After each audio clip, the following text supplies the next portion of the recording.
고린도전서 15장 42절에서 49절 하나님의 말씀을 받들어 읽겠습니다.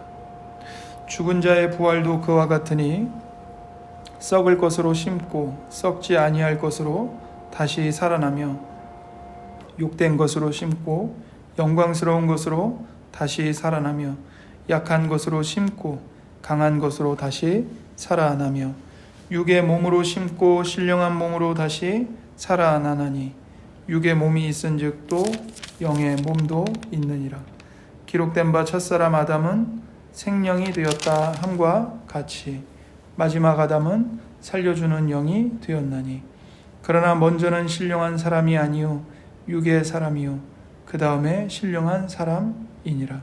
첫사람은 땅에서 났으니 흙에 속한 자이거니와 둘째 사람은 하늘에서 나셨느니라. 무릇 흙에 속한 자들은 저 흙에 속한 자와 같고 무릇 하늘에 속한 자들은 저 하늘에 속한 이와 같으니 우리가 흙에 속한 자의 형상을 입은 것 같이 또한 하늘에 속한 이의 형상을 입으리라. 아멘. 하이델베르크 교리문답 57문과 58문을 읽겠습니다.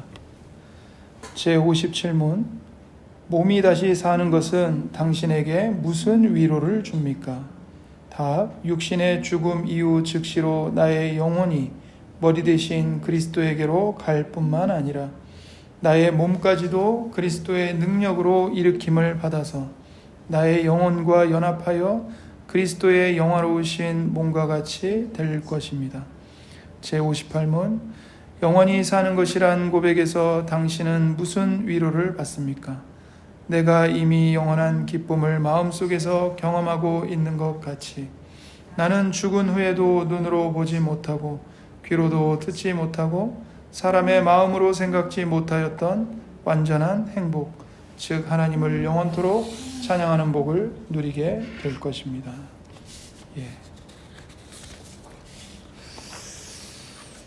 사도신경이 다루는 마지막 두 가지 주제는 몸의 부활과 영생입니다. 그래서 몸이 다시 사는 것과 영원히 사는 것을 나는 믿사옵나이다. 이렇게 고백을 하죠.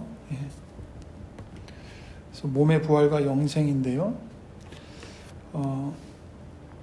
교리문답 이제 57문은 이렇게 질문합니다. 몸이 다시 사는 것은 당신에게 무슨 위로를 줍니까? 이렇게 질문해요.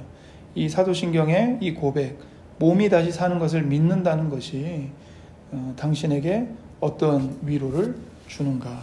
이렇게 질문하고 거기에 이제 대해서 이제 답을 하죠.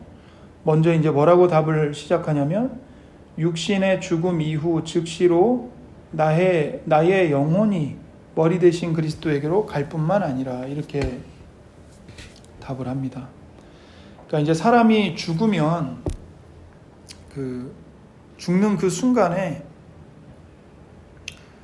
사람의 영혼과 육신이 이렇게 분리가 돼요.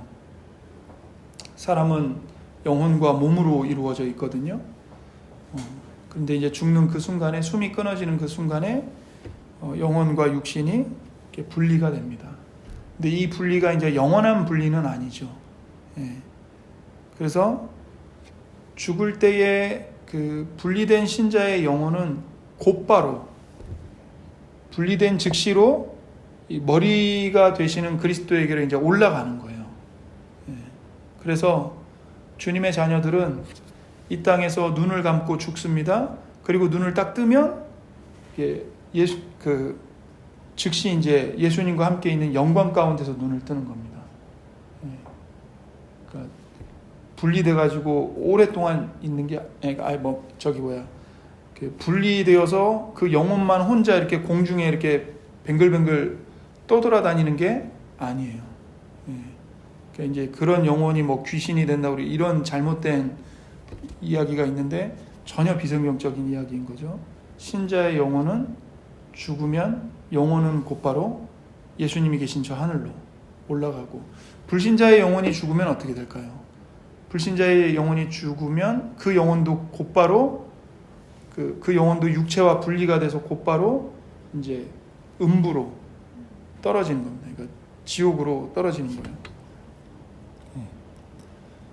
그래서 이제 누가복음 16장 22절에 보면 그 부자와 거지 나사로 이야기가 나오잖아요. 이에 그 거지가 죽어 천사들에게 받들려 아브라함의 품에 들어가고 부자도 죽어 장사되매 그가 음부에서 고통 중에 눈을 들어 멀리 아브라함과 그의 품에 있는 나사로를 보고, 이렇게 말하죠. 그러니까 거지 나사로가 죽자 그 영혼이 천사들에게 받들려서 아브라함의 품으로 올라간 거예요. 그리고 부자도 죽어서 장사됐는데 부자의 영혼은 음부에서 고통 중에 눈을 뜨게 된 거고. 그래서 이런 일이 일어납니다. 그래서 신자의 죽음은 복된 죽음입니다. 왜냐하면 죽자마자, 죽을 때 눈을 감지만 눈을 뜨자마자 영광 가운데서 눈을 뜨기 때문에. 그래서 요한계시록 14장 13절에 이렇게 말씀해요. 또 내가 들으니 하늘에서 음성이 나서 이르되 기록하라. 지금 이후로 주 안에서 죽는 자들은 복이 있도다. 죽는데 복이 있대요. 그러니까 주님 안에서 죽는 자들, 성도들을 말하죠. 성도들의 죽음은 복이 있다고 말합니다. 그래서 이렇게 말씀하세요. 성령이 이르시되 그러하다. 그들이 수고를 그치고 쉬리니 이는 그들의 행한 일이 따름이라 하시더라. 그래서 성도는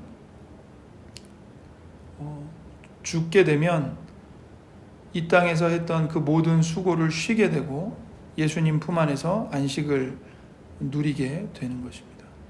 그래서 나의 영혼은 머리 대신 그리스도에게로 올려져 갑니다. 이미 이 땅에서 그리스도와 연합되었고 예수님의 생명에 신자의 영혼이 참여하고 있잖아요. 그러니까 이 생을 마칠 때, 죽음으로 이 세상을 마칠 때 비로소 이제 예수님 품에 안겨서 그 생명을 완전히 이제 누리게 되는 것이죠. 그래서 이 생에서 지고 있던 이 죄의 무거운 짐도 벗게 되는 겁니다.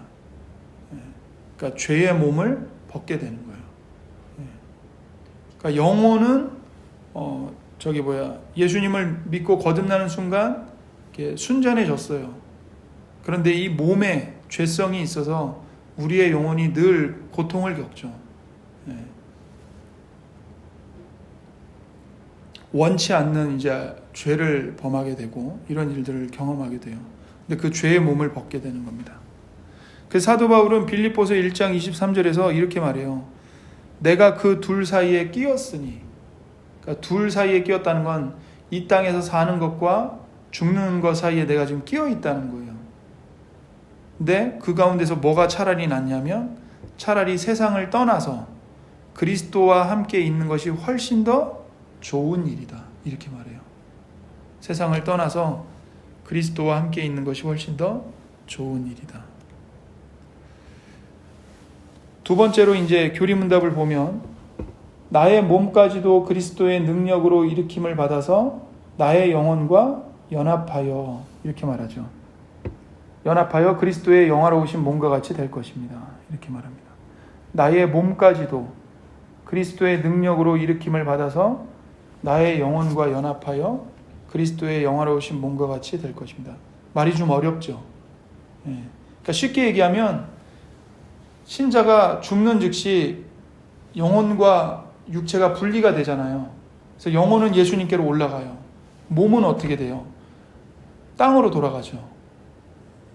근데 이런 상태에서 이제 영혼만 영광 가운데 있는 것으로 끝나는 게 아니라 이 신자의 몸, 나의 몸까지도 나중에 예수님이 재림하실 때 그리스도의 능력으로 다시 일으킴을 받죠. 부활하죠.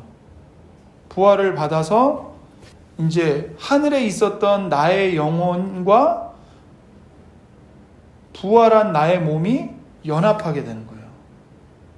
그래서 온전한 사람을 이루게 되는 거죠. 그래서 그리스도의 영화로우신 몸과 똑같이 될 거라고 고백을 하는 거예요. 이것을 믿는다고 말하는 거예요.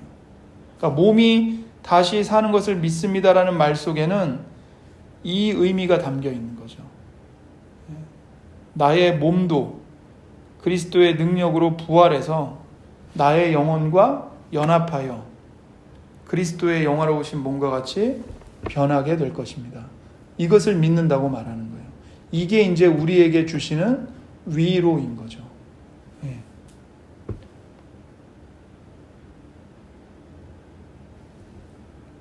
그래서 육신은 무덤에 묻혀요. 근데 그리스도께서 다시 오시면 우리의 몸을 부활로 일으켜 주시는 겁니다. 그래서 요한복음 5장 27절에 또 인자됨으로 말미암아 심판하는 권한을 주셨느니라. 이를 놀랍게 여기지 말라. 무덤 속에 있는 자가 다 그의 음성을 들을 때가 오나니 선한 일을 행한 자는 생명의 부활로 악한 일을 행한 자는 심판의 부활로 나오리라. 그러니까 무덤에 있어요. 다 몸들이. 근데 무덤에 있는 자가 재림하셔서 말씀하시는 예수님의 음성을 듣죠. 그럼 어떤 일이 일어납니까? 부활이 일어나는 거예요.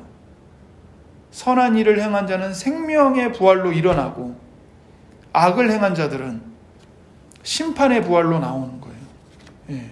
그래서 부활은 신자에게만 일어나는 일이 아니고 악인들에게도 일어나는 일입니다. 근데 부활의 성격이 완전히 다르죠.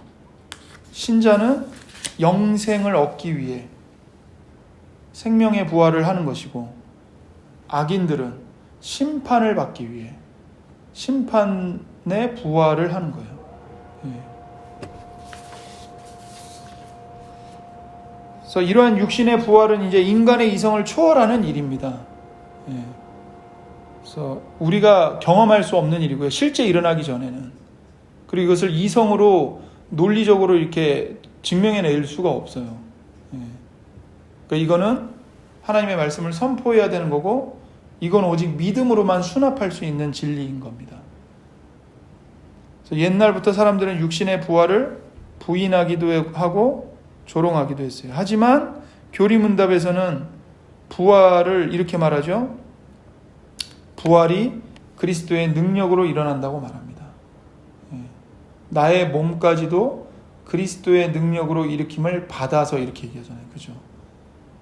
이게 이제 우리의 신앙이고 우리의 고백인 겁니다. 그래서 예수님의 부활은 우리의 부활의 보증이 되는 거예요. 그러니까 우리의 부활을 믿지 않는다는 건 예수님의 부활도 믿지 않는다는 거죠. 근데 역으로 예수님이 실제로 예수님의 몸이 부활하셨다는 것을 믿는다. 그러면 우리의 부활도 믿을 수밖에 없는 거예요. 예. 예수님의 부활은 믿는데 우리 몸의 부활은 못 믿겠다. 있을 수 없는 이야기죠. 고린도전서 15장 20절에 그러나 이제 그리스도께서 죽은 자 가운데서 다시 살아나사 잠자는 자들의 첫 열매가 되셨도다. 이렇게 말씀해요. 그리스도께서 죽은 자 가운데서 다시 살아나셔서 그분이 잠자는 자들의 첫 열매가 됐대요. 부활의 첫 열매가 된 거예요. 그래서 첫 열매는 뭐냐면 이후에 맺어질 모든 열매를 보증하는 거죠. 열심히 1년 동안 땀 흘리고 농사를 했는데 곡식이 올라왔어요. 근데 보니까 알곡들이 이제 맺히기 시작하는 거예요. 첫 열매로. 그럼 그 농부가 딱 첫 열매를 보면서 뭘 기대해요? 이제 곧 휘어지겠구나. 추수할 때가 되고 수많은 알곡들이 맺히겠구나. 기대를 하는 거죠. 왜냐하면 그 첫 열매가 보증이니까. 예. 그러니까 예수님이 부활하셨어요. 그분이 첫 열매가 되셨어요. 그 예수님의 부활, 그 첫 열매를 우리가 보면서 뭘 기대해요? 예수님께 붙어있는 나도, 우리들도 부활하겠구나. 기대를 하는 거죠. 보증이 되는 거죠. 예. 농부가 첫 열매를 보면서 이후에 맺혀질 모든 알곡들을 기대하는 것처럼. 그래서 몸이 이제 부활할 건데 여기서 내 몸이 부활한다는 것은 이 땅에서 내가 지금 입고 있는 이 내 육신이 부활할 겁니다. 다른 몸이 부활하는 거 아니에요. 지금 내가 입고 있는 이 몸이 부활하는 거예요. 그러나 지금의 몸과는 성질이 완전히 다르죠. 영광스러운 특성을 가진 몸으로 부활하는 겁니다. 그러니까 어떤 분들은 여기서 장애를 입고 있고 또 만성 질병을 갖고 있을 수도 있고, 그리고 그 육체마다 이 연약함이 있잖아요. 몸마다. 어떤 분은 이게 연약하고 어떤 분은 이게, 그 연약함을 지금은 우리가 갖고 있어요. 이거를 그대로 갖고 부활하는 게 아니에요. 이런 것들은 다 사라지고 최고로 영화롭게 된 상태로 부활을 하는 거죠. 장애를 입은 몸으로 부활하는 게 아니라 온전한 몸으로, 영화로운 몸으로 부활을 하는 거예요. 그러나 그 몸은 다른 몸이 아니고 내가 여기서 입고 있던 그 몸인 거예요. 그렇게 영화로운 몸으로 부활을 합니다. 영화로운 몸으로 부활한다는 건 뭐냐면요, 우리의 영혼과 아주 딱 맞는 몸이 된다는 거예요. 지금 여기서는 사도 바울이 로마서 7장에서 탄식한 대로 오호라 나는 공고한 사람이로다. 내가 마음으로는 하나님이 기뻐하시는 선을 행하고 싶어요. 그런데 내 속에 죄의 법이 또 있어가지고 나를 자꾸 그 죄 아래로 끌고 내려가는 거예요. 이 죄의 법이 어디 있냐면 내 몸 안에 있어요. 그래서 사도 바울이 로마서 6장에서 신자의 이 현실의 몸을 죄의 몸이라고 불렀어요. 죄의 몸. 죄짓기를 좋아하는 몸. 죄성을 가진 몸.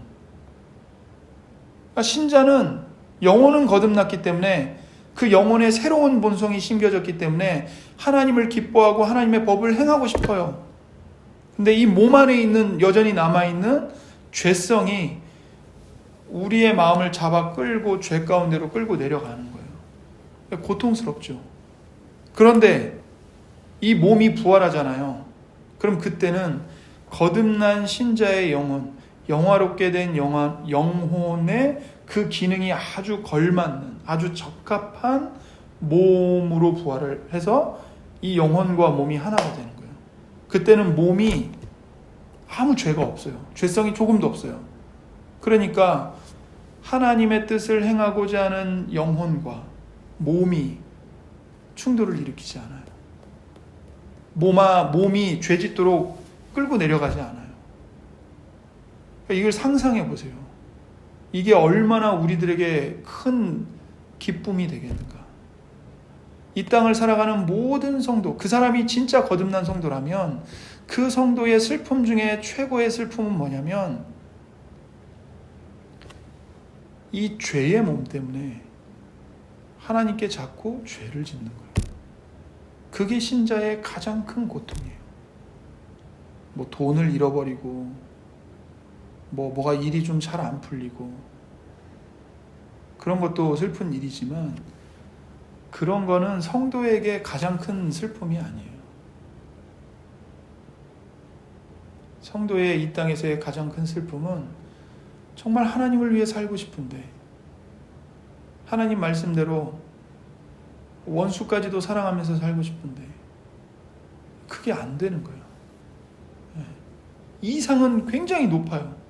설교를 들을거나 말씀을 읽거나 기도할 때는 이상이 매우 높아요. 막 말씀을 들으면서 하나님이 우리에게 약속하시는 바가 얼마나 놀라운가 감탄을 하죠. 그러나 현실은요, 이상은 높지만 내가 그것을 행할 실력이 없어요. 내 몸이, 내 자아가 나를 가로막고 내 발을 걸고 넘어지고, 예수님 말씀 중 그 말씀을 따라 내 자신을 부인하고 내 십자가를 지고 주님을 따르는 것 자체가 나에게는 굉장히 버거운 일이에요. 그게 신자의 가장 큰 슬픔이 이 땅에서. 근데 그 죄의 육신을 벗어버리고 영혼도 영화롭게 됐어요. 몸도 영화롭게 됐어요. 그 영혼과 몸이 연합했어요. 하나님을 기뻐하고 하나님을 섬기는데 아무 제약이 없어요. 이 땅에서는 성경 말씀을 읽으면서 하나님을 알아가려고, 하나님을 인식하려고 그렇게 몸부림을 치는데 이게 쉽지가 않아요. 졸고 앉아있고, 이게 무슨 말씀입니까? 이게 무슨 의미입니까? 근데 그때는 영화롭게 된 영혼과 부활한 몸이 연합하게 돼서 하나님 앞에 서게 되면 하나님을 인식하는데 아무 제약이 없어요. 진짜 말 그대로 우리가 이 땅에서 잠깐 맛봤던 그 사랑하는 사람과 교감하고 사랑하는 연인을 알아가는 그 기쁨을 이 땅에서 잠깐 맛봤던 것을 천국에서 나의 진정한 사랑의 연인이신 하나님을 알아가는 그 기쁨을, 교감하는 그 기쁨을 영원히 그리고 충만하게 이걸 누리는 거예요. 여기에는 권태가 없어요. 왜냐? 하나님은 무한하신 분이기 때문에. 하나님을 알아가는 기쁨이 충만한데 이게 한계가 없다고요. 아무리 충만해도 한계가 있으면 시들시들해지고 권태를 느끼기 마련이에요. 그래서 이 땅에서 수많은 사람들이 그렇게 실정을 내는 거예요.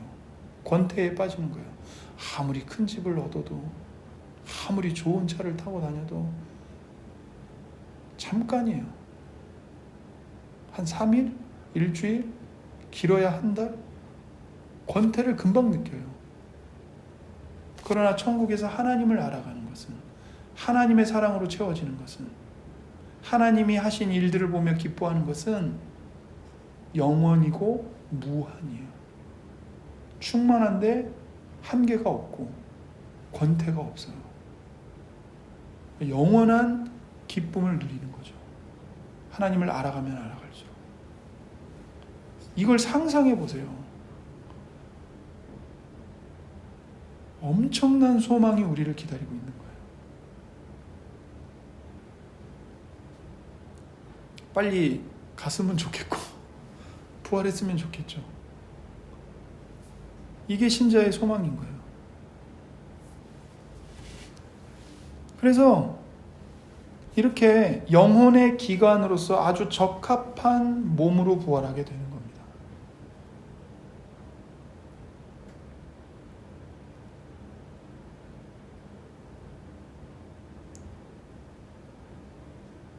자, 그래서 우리가 함께 읽은 이 고린도전서 15장에 보면 사도 바울이 두 가지를 계속 대조하는 거예요. 우리의 이 땅에서의 몸과 나중에 부활하는 영광스러운 몸을 대조하는 거예요. 그래서 설명을 어떻게 하냐면 썩을 것과 썩지 아니할 것을 대조하고, 여기 뭐라고 되어 있냐면 썩을 것으로 심고 썩지 아니할 것으로 다시 살아나며, 이렇게 되어 있죠. 썩을 것이 뭐예요? 여기서 썩을 수밖에 없는 이 죄의 몸, 그걸 심어요. 그러나 썩지 아니하는 몸으로 다시 살아나죠. 그 다음에 욕된 것으로 심고 영광스러운 것으로 다시 살아나며, 약한 것으로 심고 강한 것으로 다시 살아나며, 육의 몸으로 심고 신령한 몸으로 다시 살아나나니. 그래서 육의 몸과 영의 몸을 지금 대조하고 있어요. 그래서 영의 몸이라는 건 뭐냐면 말 그대로 영혼에 아주 적합한 몸이 된다는 거예요. 영혼의 기능에 온전히 복종하고 따르는 몸이 된다는 거예요. 충돌하거나 거역하는 몸이 아니고. 영의 몸이라고 하니까 이 뭐라고 돼요? 이렇게 몸에 형체가 없는 어떤 그런 걸로 생각하기 쉽거든요. 몸도 영이 되는 건가? 그런 게 아니에요. 형체가 있어요. 우리가 여기서 입은 이 몸 그대로 입는 거예요. 그런데 성질은 완전히 달라지는 거죠. 육에 속한 몸이 아니라 영에 속한 몸을 입는 거예요. 전적으로 영에 복종하며 영광의 세대에 적합하게 된 몸을 입게 되는 겁니다. 그래서 앞으로는 더 이상 음식이 필요 없고요. 혼인이 필요 없어요. 그 부활하게 되면. 그리고 왜냐하면 변화하고 성장하는 것이 없어졌기 때문에 그래요. 영혼만 있어요. 완성된 영혼만 있기 때문에 더 이상 음식이 필요 없고 혼인하는 게 필요가 없어요. 그래서 우리는 아담의 후손으로서 흙에 속한 자들이었죠. 하지만 이제는 예수님께 속한 자들로서 하늘에 속한 자들이 되었어요. 47절에 첫사람은 땅에서 났으니 흙에 속한 자이거니와 둘째 사람은 하늘에서 나셨느니라. 그래서 우리는 하늘에 속한 자들이에요. 그래서 고린도전서 6장 13절에 이렇게 말해요. 음식은 배를 위하여 있고, 그죠? 음식은 이 몸을 위해 있는 거죠. 배는 음식을 위하여 있으나 하나님은 이것저것을 다 패하시리라. 음식이 이제 사라지게 되는 거예요. 마태복음 22장 30절에 부활 때에는 장가도 아니가고 시집도 아니가고 하늘에 있는 천사들과 같으니라. 혼인도 사라지게 돼요. 자, 성경은 경건치 않은 자의 부활도 이야기합니다. 다니엘 12장 2절에 땅의 티끌 가운데에서 자는 자 중에서 많은 사람이 깨어나 영생을 받는 자도 있겠고 수치를 당하여서 영원히 부끄러움을 당할 자들도 있을 것이며. 그러니까 많은 사람이 깨어나서 영생을 받는 자들이 있고 반대로 영원히 수치를 당하고 부끄러움을 당하는 자들도 있다는 거예요. 악인들의 부활이 있다는 거죠. 요한복음 5장 29절 아까 읽었는데 악한 일을 행한 자는 심판의 부활로 나오리라. 그래서 그때에 그 하나님을 거부하고 하나님을 대적했던 그들의 육신에 이제 저주가 완전히 실행되는 것입니다. 그래서 이러한 부활은 그리스도의 능력이 아니라 하나님의 의와 진리로 인한 거예요. 그러니까 신자의 부활은 그리스도의 능력으로 말미암아요. 그러나 악인들의 부활은요, 하나님의 공의를 따라 이루어져요. 왜냐하면 심판을 받아야 되거든요. 그 몸으로. 그래서 이 사람들은 이 부활로서 영생에 이르지 못하고 영원한 죽음에 이르게 되는 것입니다.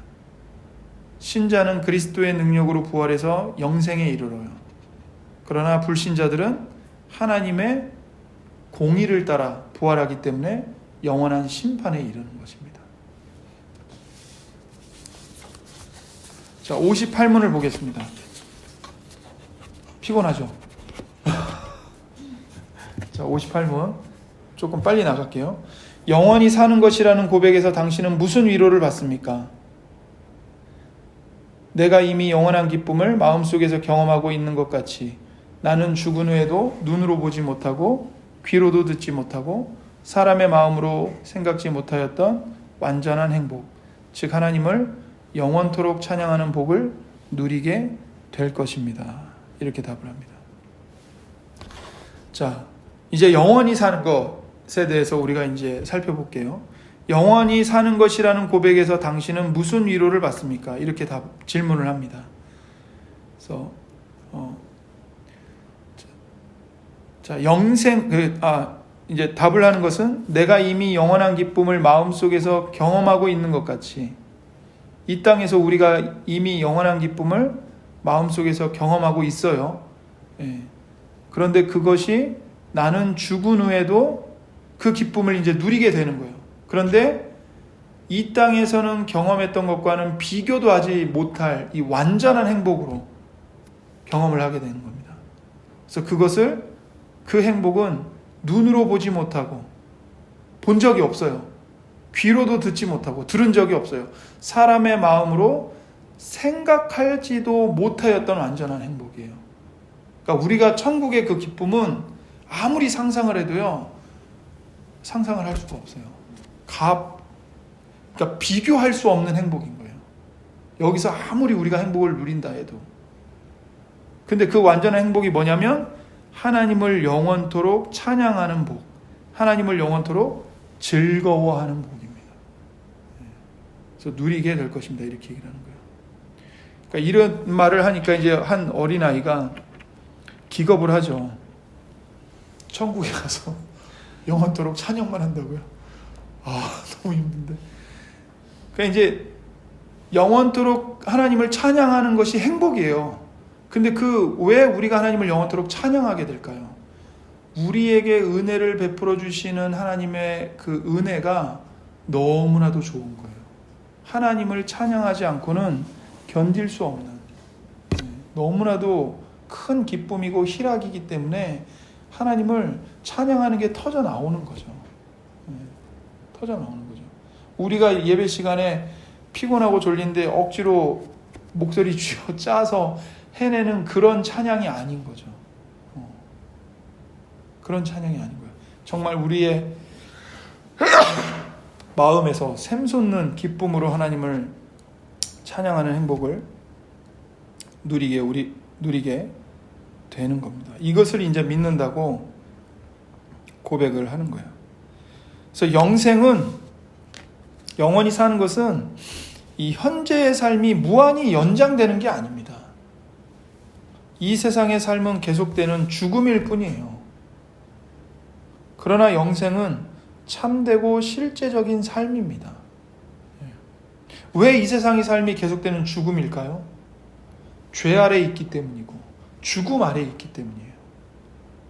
여기서 아무리 맛있는 것을 먹어도, 아무리 사랑하는 친구와 귀한 우정을 나눠도 우리의 이 땅에서의 삶은 지금 죽음을 향해 나가고 있어요. 그러니까 이 세상의 삶은 계속되는 죽음을 반복하고 있는 거예요. 그래서 현재의 삶을 무한히 연장하는 것은 영생이 아닙니다. 하나님이 약속하신 영생은 참되고 실제적인 삶이에요. 그래서 이 세상의 삶이 끝난 후에는 이러한 영생이 우리를 기다리고 있어요. 그 생명이 어떤 것일지에 대해서는 누구도 이야기할 수 없습니다. 아까 말했죠? 눈으로 보지 못하고 귀로도 듣지 못하고 사람의 마음으로 생각하지도 못한 완전한 행복이라고. 그러니까 아무리 여기서 우리가 아름다운 것을 보았다 할지라도, 아무리 아름다운 것을 들었다 할지라도, 아무리 아름다운 것을 내가 상상한다 할지라도 영생을 이해하는데 조금도 도달할 수가 없는 거죠. 그때에는 굶주림이나 목마름, 수고와 슬픔이 없다는 것, 그 정도만 말할 수가 있는 겁니다. 어떤 좋은 것이 우리를 기다리고 있을지에 대해서는 우리가 도무지 말할 수 없어요. 분명한 것은 하나님을 영원토록 즐거워한다는 거죠. 죽은 즉시 영혼은 이 영원한 생명에 들어갑니다. 하지만 아직 이때에는 영생을 영혼만 경험해요. 그러니까 죽음 즉시는 영혼만 분리되어서 영혼만 올라가잖아요. 영혼만 경험을 하는 거예요. 하지만 마지막 날에 하나님이 예정하신 이 구속받을 자들의 수가 다 차게 되면 이제 육신도 부활을 해서 영생을 얻죠. 비로소 완전한 기쁨 가운데서 이 생명을 누리게 되는 것입니다. 그래서 그때가 되면 하나님의 장막이 사람들과 함께하는 새 땅에서 이 생명을 누리게 되는 거죠. 그래서 요한계시록 21장 3절에 내가 들으니 보좌에서 큰 음성이 나서 이르되 보라 하나님의 장막이 사람들과 함께 있음에 하나님이 그들과 함께 계시리니 그들은 하나님의 백성이 되고 하나님은 친히 그들과 함께 계셔서 모든 눈물을 그 눈에서 닦아주시니 다시는 사망이 없고 애통하는 것이나 곡하는 것이나 아픈 것이 다시 있지 아니하리니 처음 것들이 다 지나갔음이로라. 그때에는 이제 우리가 하나님을 온전히 알게 될 겁니다. 하나님이 우리를 위해 행하신 놀라운 일들도 완전히 알게 될 것입니다. 더 이상 부분적으로 알지 않고 그 행사의 모든 아름다움을 보게 될 겁니다. 그리고 그때에 우리는 하나님을 영원히 찬양하고 영광 돌리게 될 거예요. 우리는 이 땅에서 십자가의 복음을 하도 많이 듣다 보니까 착각을 해요. 십자가의 복음을 내가 온전히 알고 있고, 그것을 온전히 내가 파악하고 있고, 그것을 내가 온전히 지각하고 있다고 착각을 합니다. 아니요. 천국에 가면 우리가 이 땅에서는 알지 못했던 그 십자가의 비밀, 그 신비와 아름다움을 천국에서는 정말 무한히, 영원히 보게 될 것이고 누리게 될 것입니다. 그게 우리가 영생을 얻어서 복을 누린다는 말의 의미예요. 물론 이 세상에서도 신자는 주님을 섬기면서 이미 말할 수 없는 기쁨을 누려요. 그래서 아까 58문 답을 시작할 때 이렇게 말했잖아요. 내가 이미 영원한 기쁨을 마음속에서 경험하고 있는 것 같이, 이렇게 말하잖아요. 그러니까 신자는 이 땅에서 비록 부분적이지만 파편적이지만 그 기쁨을 맛보고 있습니다. 그래서 주님을 섬기는 것이 기쁨이 되고, 또 나의 죄를 용서해 주신다고 약속하시는 예수님의 그 복음은 우리의 마음에 위로와 충만한 기쁨을 주죠. 그래서 시편 26편 8절에 이렇게 말하죠. 여호와여, 내가 주께서 계신 집과 주의 영광이 머무는 곳을 사랑하오니.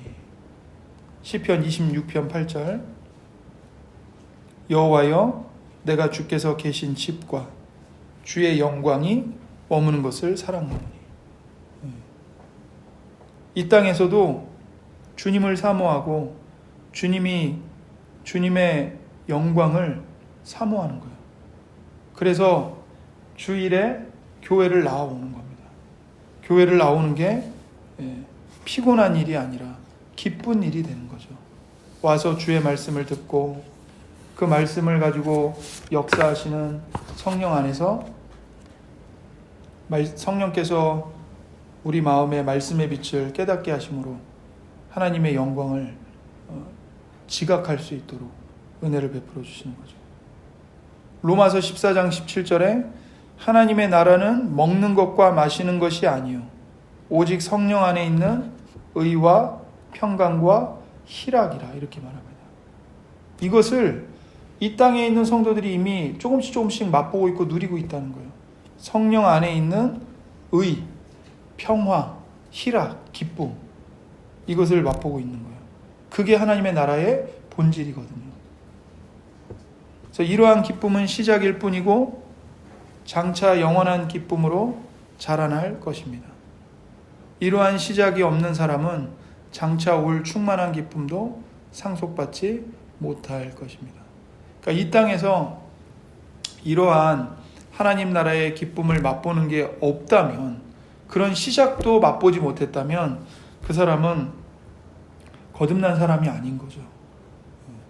그리고 장차 영원한 그 충만한 기쁨도 상속받지 못하게 되는 거죠. 누리지 못하게 되는 거죠.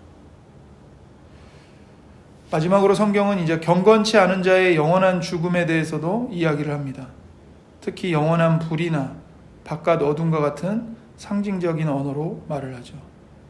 마태복음 24장 51절에 엄히 때리고 외식하는 자가 받는 벌에 처하리니 거기서 슬피 울며 이를 갈리라, 이렇게 말씀합니다. 엄히 때리고 외식하는 자가 받는 벌을 받을 것이다. 거기서 슬피 울며 이를 갈리라. 그래서 경건치 않은 자들은 이런 영원한 형벌을 받는 영원한 죽음을 당하게 되는 것입니다. 그렇기 때문에 어떤 분들이 이야기하는 것처럼 악인들의 영혼은 그냥 사라질 뿐이다, 지옥은 없다, 이거는 잘못된 교리입니다. 우리는 그것을 인정할 수 없고 받아들일 수 없습니다. 성경에 지옥을 분명히 말하고 있고, 그리고 심지어 그 지옥을 말씀하신 분이 예수님이십니다. 경건치 않은 자들, 악인들이 영원히 형벌받는 지옥은 분명히 공간적으로 존재합니다. 질문 있으신가요? 네, 기도하겠습니다. 하나님 아버지 감사합니다. 우리가 하이델베르크 교리문답을 통해서 몸이 다시 사는 것과 영원히 사는 것에 대해 말씀을 배우게 되었습니다. 하나님 아버지, 우리의 영혼이 죽음을 통해 그리스도의 품으로 올라가는 것이 우리에게는 복이요 소망임을 깨닫게 해 주옵소서.